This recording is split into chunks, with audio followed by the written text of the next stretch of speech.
6. Yes, Father. From verse 28, right? Yes, Father. Yeah. And it came to pass, go on.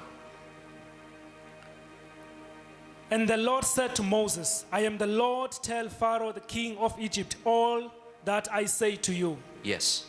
But Moses said to the Lord, behold, I am of deficient and impeded speech. How then shall Pharaoh listen to me? Go on. Chapter number 7. Yes. The Lord said to Moses, behold, I make you as God to Pharaoh. Declare my will and my purpose to him. And Aaron, your brother, shall be your prophet. Aaron, your brother, shall be your what? Your prophet. Okay. Continue a little bit. You shall speak all that I command you. Yes. And Aaron, your brother, shall tell Pharaoh to let the Israelites go out of his hand, of his land. And I will make Pharaoh's heart stubborn and hard, and multiply my signs and wonders and miracles in the land of Egypt. Yes. Stop right there. Look at your neighbor next to you and say, neighbor, know your saving capacity. Please sit down. Now this is very important for me to address this. For this year, know your what? Your saving capacity. Know your saving capacity. Because if you don't know your saving capacity, you are going to suffocate. Are we together? Know your saving capacity, understand it, accept it, so that you do not suffocate. I have a lot of people that I talk to on this level about their saving capacity, and many choose to ignore me because sometimes they are overzealous or overexcited and then come back and cry, I should have listened. I've met a lot of people who have come to me and said, man of God, I have sacrificed everything. I sacrificed my home, I left my country to serve and so forth, when I told them not to do it. And afterwards, things went bad for them. Now they have to go back to their nation, start from zero again, and most of the time those people leave the house of the Lord. Because you need to know your saving capacity. It's not everybody who can quit their job today to serve the Lord. It's not everyone who can leave their house, go to a place that they don't know to serve the Lord. It's not everybody who can come sleep here in church to serve the Lord, leave their home, comfortable bed to come and sleep in church. It's not everyone who can do that. You must know your serving capacity so that you don't get frustrated doing the work of the Lord. Are you understanding what I'm talking about? Because what will frustrate you is not God. What will frustrate you is the work of God. Are you understanding me, church? Please, this very important message, please focus on what I'm saying. Understand your serving capacity so that you do not suffocate. This is very important. God says to Moses, Moses, I'm making you a God, and Aaron shall be your prophet. Aaron is not my prophet, he's your prophet. And whatever I say to you, you tell Aaron, Aaron will tell Pharaoh. Because I've placed you as a God. But the man I'm sending you to, his heart will be hardened. But that's good also. Because as his heart is hardened, I will increase the signs and wonders. You see what is happening right here? Hardened heart, increase of signs and wonders. If the heart is not hardened, then it means you won't see much great signs and wonders. Because there's no need for me to convince this person, because they say, go out of it, go. You want to go, go. But if they say, no, you're not going anywhere, I have to increase the signs and wonders. Now guess what? Every time they went to Pharaoh to try and get the children of Israel to be released, Pharaoh would refuse. Signs and wonders would have to be performed. and they would have to be performed using the staff, the rod that was given to Moses, but then later on given to Aaron. That's why we said it is the rod of Aaron and not the rod of Moses. Are you here? Are we together? It was given to Moses, but it is known as the rod of Aaron, not the rod of Moses. It's the rod of Aaron. Because when you know your serving capacity, know that I've called you to serve under Moses, then you will do miracle signs and wonders.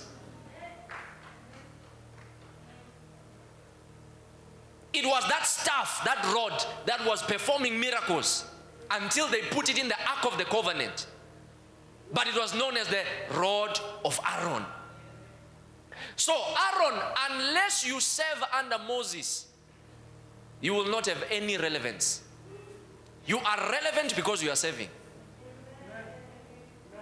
Now, if Aaron does not understand his serving capacity, Aaron will say, I'm going to start my own children of Israel ministries.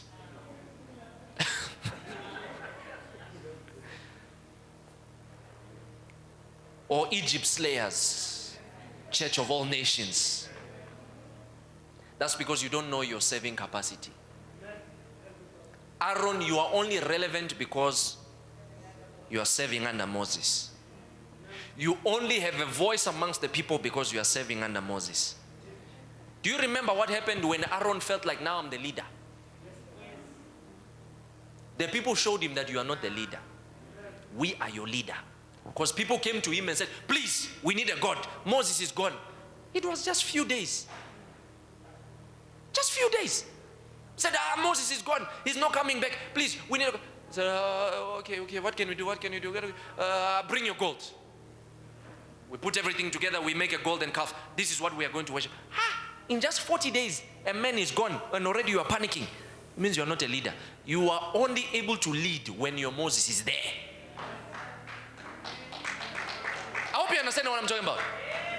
Some of you think this job is very easy because you know scriptures. It's deeper than that. It's deeper than that. I'm not going to lie to you. Now, you need to know your serving capacity.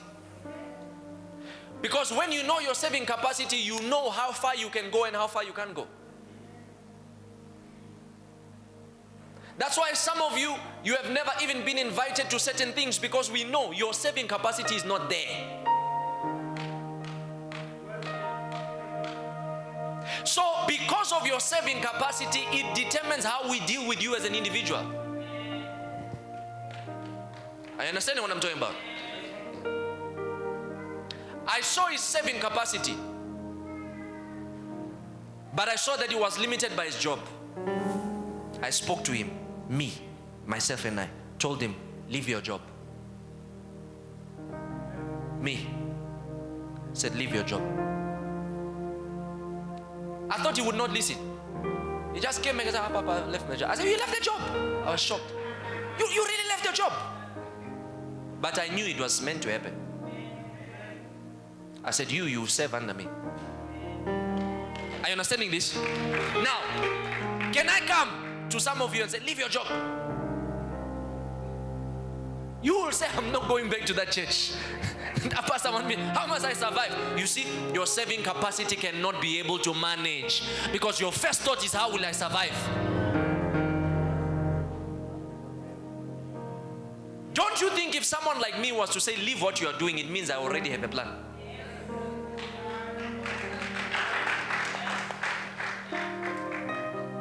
And then after he came and said, I now quit my job, then I explained to him, since you did this, this is the plan. This is what we are going to do. Don't worry about how you survive. We're going to do this. If you follow this, my pattern, you are fine. Then I told him, I said, because you might not have faith like me. This is me. This is what I know works. I said, if after 6 months you feel like I wasted your time, go back to your boss and say, boss, I made a mistake. I was high. I smoked marijuana that day. I don't know what was going on. My friends forced me, and I came to work and I said, I want to resign. I don't know. I'm coming from rehab. Please, I need my job back. No boss will say no. He will appreciate your honesty. And say, boy, don't do that again. Come back on Monday. I said, if I've wasted your time in 6 months, please, go back to work. I'll even compensate you for the months if you feel like I've wasted your time. Are you understanding what I'm talking about? Some of you want to be used by God. You want Abraham's blessing, but if the Lord was to say, leave your country, you say, go where?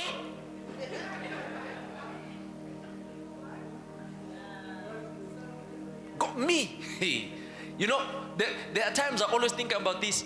If the Lord was to just come to me now and say, leave your nation, go to this place, stay there, I start thinking, how would I do it? That's why I really honor those who leave their nations and go to another nation and begin to make it in another nation. I don't think you understand. Nobody honors you there. Nobody, you go there and you hustle 4-5 years until things begin to, some even 10 years. It's not easy. And I always valued Nigerian pastors because they can go to any nation, start a church and prosper there. And we South Africans, we fight them a lot.